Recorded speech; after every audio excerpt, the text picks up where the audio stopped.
Почитувани, вие го следите неделното интервју на Радио Слободна Европа. Гостин во емисијата е уметницата Пандора Апостоловска-Саздовска. Апостоловска, неодамна се вративте дома со 2 меѓународни награди. Во Словенија на Форма Вива го освоивте првото место, а нешто пред тоа бевте второпласирана на надпреварот Екстемпоре што се одржа во Хрватска. Што значат наградите, посебно интернационалните, за секој еден уметник, па во случајов и за вас? Секако дека значат наградите, не само меѓународни и домашни. Се разбира, меѓутоа, јас кога творам, никогаш не одам со мислата дека ќе добијам награда. Значи, кога има предизвик, примеров со Екстемпоре, се работеше за големо платно, и јас обично не работам на тема, меѓутоа ми беше предизвик затоа што од политичка гледна точка го искористив односот помеѓу Хрватска и Словенија, кој што го има во конфликтот 2015 година. Сега ми требаше еден ден да истражувам. Значи, истражував преку интернет што се случувало, бидејќи ние си имаме друг проблем во Македонија и некако на страна ги оставив Србија, вие бивши југословенски простори, така да не знаев многу за политиката што се случувала таму. И направив колаж од весници кои што ги споив од изјави и што се случувало во спорот за 2015 година и некако одговорив на таа тема од политички аспект, што беше изненадување за комисијата, бидејќи беше пейсажот на Истра. Значи, многу од уметниците одговорија она класично пейсаж, па не очекуваа дека некој на политичка тема ќе работи, особено од Македонија, бидејќи имаше премногу од Хрватска и Словенија уметници, дури имаше интереси од италијанските уметници, учесници имаше и од Австрија. Така да второто место ми беше изненадување, навистина, и многу ми е драго, затоа што овој фестивал е стар, од времето на бивша Југославија, значи постои веќе 47 години. И дури имам слушани приказни дека некои од професорите порано на академија, значи тоа се работело 3 дена, па доаѓале специјално во Хрватска, работеле 3 дена за да аплицираат таму, така да е еден фестивал кој што има реноме. И многу ми значи таа награда секако. А втората награда беше во Словенија, тоа е симпозиум скулпторски и сликарски, значи се работи 10 дена. Темата е слободна, што исто ми одговараше, бидејќи јас имам тема која работам долги години и тука бев поослободена, значи имав и подолг период на истражување и работа. Тој симпозиум на крајот завршува со награда, значи се доделува една награда за сликарите и една за скулпторите. Така да нема прво, второ, трето место, значи само една награда, така да јас ја добив за сликарство и ме радува тоа, секако. Колку ваквите признанија ви ги отвараат портите на интернационалната уметничка сцена? Ги отвораат од аспект што јас аплицирам со моето CV. Значи, кога конкурирам надвор од Македонија, немам лични контакти со луѓето и со комисијата која што аплицирам, така да CV-то и моите дела се единствена подкрепа на она дали јас ќе влезам во конкуренција или не. Што значи дека значат секако, меѓутоа и не секогаш се приоритетни, да речеме. Значи, доколку јас имам добро CV и сум наградена, делата не го задоволуваат тој критериум, значи не влегувам. Така да многу е важно континуирано да работиш, барем мене тоа ми значи не се случило ден да не влезам во моето студио и да не работам. И кога одговарам обично на некој конкурс, значи тоа е претходно обмислено како да изгледа целата таа работа. Значи се спремам подолг период и одам сериозно. Настапувам така надвор и навикната сум и тука на истиот принцип да работам и малку ми е чудно кога аплицирам токму на нашите конкурси колку несериозно имаат несериозен пристап во односи на апликациите, во односи на комисијата, така да кога правам пресек помеѓу она кога аплицирам надвор и тука во Македонија има голема разлика. Со вашиот сопруг, скулпторот Сашо Саздовски, повеќе сте присутни на меѓународната сцена отколку дома. Кои се причините?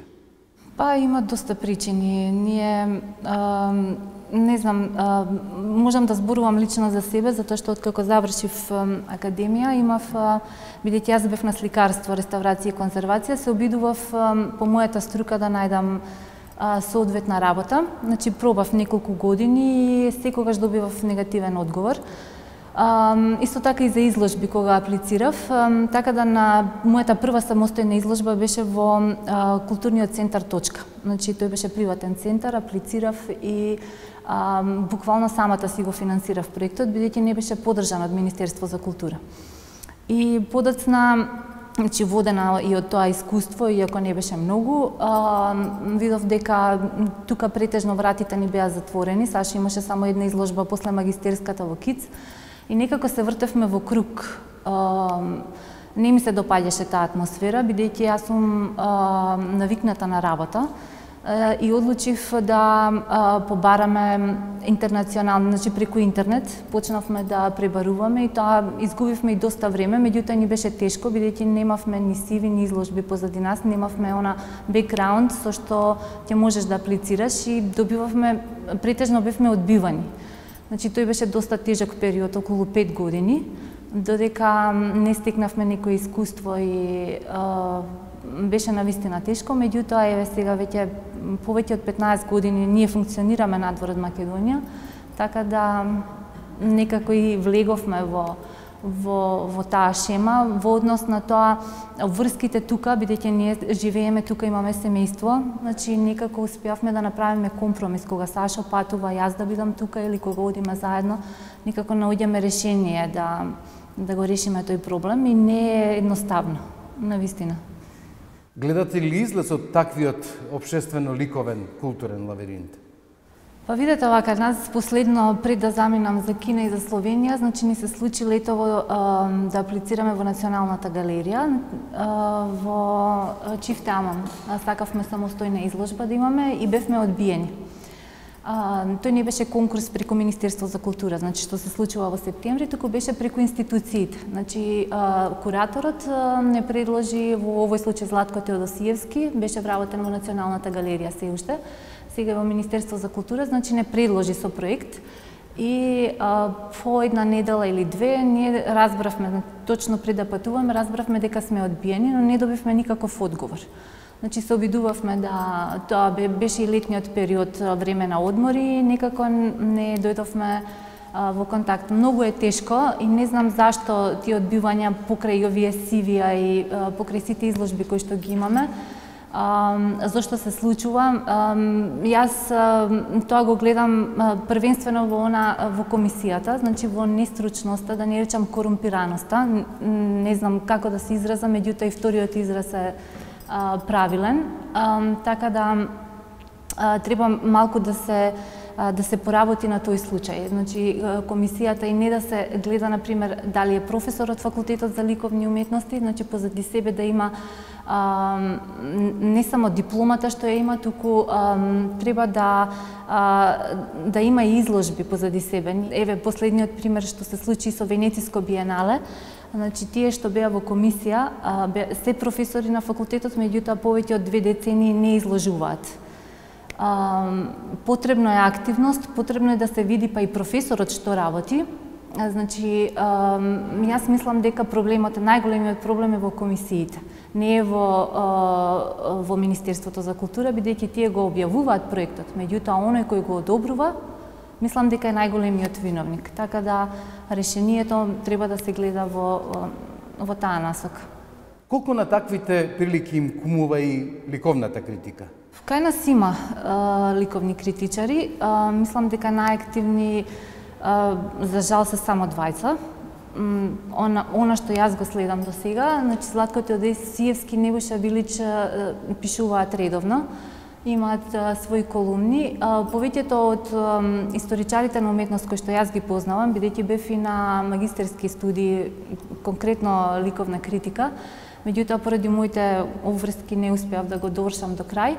Значи се среќавав со колеги кои што цело време има изговор дека не се добро платени, дека немаат весници, ние знаеме дека и пишаниот медиум згасна. Меѓутоа тоа не е изговор.